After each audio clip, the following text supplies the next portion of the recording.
انا ارسلنا الیکم رسولا شاہدا علیکم. اب شاہد کے معنی بھی ذہن میں رکھیے اور علی کے معنی بھی ذہن میں رکھیے. انا ارسلنا الیکم رسولا شاہدا علیکم کما ارسلنا الی فرعون رسولا فعصى فرعون الرسول فاخذناه اخذا وبیلا فکیف تتقون ان کفرتم. یہ خطاب کن سے ہو رہا ہے؟ اولاً قریش سے ہو رہا ہے، پھر عالم عرب سے ہو رہا ہے، پھر پوری امت سے، پوری نوع انسانی سے. اس لیے کہ حضور کی امت جو ہے دونوں کر لیجیے، دو امتیں ہیں. ایک امت اجابت ہے جنہوں نے حضور کی بات کو دعویٰ یہ کرتے ہیں کہ ہم نے قبول کیا ہوا ہے، ہم اس میں ہیں. اور ایک امت دعوت ہے جنہیں دعوت دینی ہے حضور نے، وہ تو پوری نوع انسانی ہے. تو امت دعوت، امت اجابت. انا ارسلنا الیکم رسولا شاہدا علیکم کما ارسلنا الی فرعون رسولا. جیسے کہ ہم نے فرعون کی طرف ایک رسول بھیجا تھا، حضرت موسیٰ علیہ السلام. فعصى فرعون الرسول فاخذناه اخذا وبیلا. تو فرعون نے رسول کی نافرمانی کی تو ہم نے پکڑا، اس کو پکڑنا وبال والا پکڑنا، غرق کیا قوم کے ساتھ. فکیف تتقون ان کفرتم. تو تم کیسے بچو گے اگر تم نے کفر کیا؟ قانون تو اللہ کا نہیں بدلتا. جو فرعون کا، اس کے ساتھیوں کا حشر ہوا تو وہی تمہارا ہوگا. یہ گویا کہ خاص طور پر قریش کے لیے، عرب کے لوگوں کے لیے دھمکی تھی. شروع میں ان کا انکار بڑا شدید تھا، مذاق تھا، تمسخر کرتے تھے، استہزاء کرتے تھے. یہ جھوٹے ہیں، یہ مجنون ہیں، یا پاگل ہو گئے ہیں، کوئی دماغ خراب ہو گیا ہے، کوئی سایہ آ گیا ہے ان پر، کوئی جن نے جو ان کو اپنے قبضے میں، وغیرہ وغیرہ ساری باتیں کرتے تھے. 10 سال میں بمشکل 100 آدمی ہاتھ آئے. 100 اندازہ کیا. 10 سال کے دن گنیں گے تو کتنے ہو جائیں گے؟ 10 سال کے مہینے جو ہیں 120 ہو جائیں گے، اور آدمی 100. گویا کہ ایک مہینے سے بھی زیادہ میں ایک آدمی آ رہا. لیکن پھر اللہ نے پھر رستہ کھلا، اور اس کے بعد ایک انقلاب آ گیا، ایک عظیم انقلاب آ گیا، ایک نیا نظام قائم ہو گیا دنیا کے اندر. پوری دنیا مانتی ہے، پوری دنیا مانتی ہے. ڈاکٹر مائیکل ہارٹ کو پڑھیے، A selection and gradation of the 100 most influential personalities of human history. پوری تاریخ انسانی میں سے 100 آدمی سلیکٹ کیے، سلیکشن، جنہوں نے تاریخ کے رخ کو موڑا. ایک تو وہ جو تاریخ کے رخ پر بہہ رہے ہیں، میں اور آپ بہہ رہے ہیں. یہ ڈان، وقت کا ڈان بہہ رہا ہے، میں اور آپ بہہ رہے ہیں. جو ویلیوز دنیا کی ہیں وہی ہم نے اختیار کر رکھی ہیں. جس چیز کے لیے سب بھاگ رہے ہیں، دوڑ رہے ہیں، ہم بھی بھاگ رہے ہیں، دوڑ رہے ہیں. یہ تو تاریخ میں بہنا ہے. بلکہ میں اس کے لیے ایک اور لفظ استعمال کیا کرتا ہوں.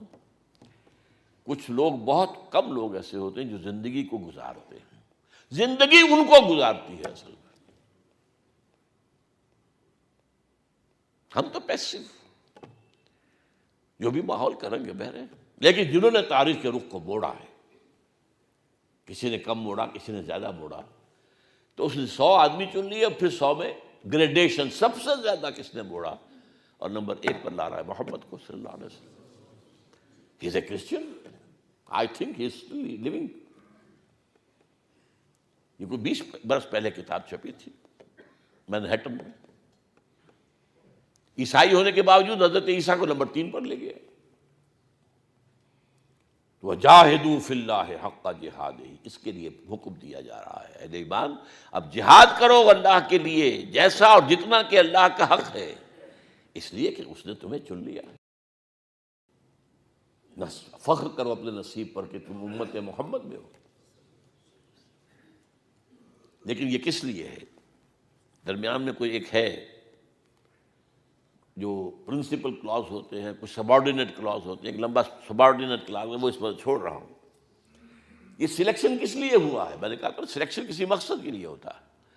چوائس کسی کی اپنی پسند پر ہے. چوائس، اٹس مائی چوائس، بات ختم ہو گئی. آپ اس سے دلیل مانگ نہیں سکتے، اٹس مائی چوائس. سلیکشن کے لیے آپ کو دلیل دینی پڑے، کس لیے سلیکٹ کیا. تو آپ کا سلیکشن ہوا ہے، سلیکشن گریڈ میں آ گئے. کہیے کس لیے؟ لِتَكُونُوا شُهَدَاءَ عَلَى النَّاسِ وَيَكُونَ الرَّسُولُ عَلَيْكُمْ شَهِيدًا. تاکہ تم گواہ ہو جاؤ پوری نوع انسانی پر، اور ان کے خلاف کھڑے ہو کر گواہی دے سکو میدان قیامت میں. اور رسول گواہ ہو جائیں تم پر اور تمہارے خلاف گواہی دیں کہ اللہ میں نے ان تک تیرا دین پہنچا دیا تھا بلا کم و کاست۔ اس کام کو کرتے ہوئے انسان اگر جان دے دے، خاص طور پر اگر اس راستے میں قتل ہو جائے، تو اب اس کو کہا جاتا ہے کہ یہ گویا کہ اس کی شہادت ثابت ہو گئی، ورنہ قرآن مجید میں قتل فی سبیل اللہ کے لیے لفظ کا کہیں بھی شہادت کا نہیں آیا۔ آپ میں سے اکثر کو یاد ہوگی آیت سورہ بقرہ کی، وَلَا تَقُولُوا لِمَنْ يُقْتَلُ فِي سَبِيلِ اللَّهِ أَمْوَاتٌ، یہ شہادت کا لفظ تو نہیں آیا۔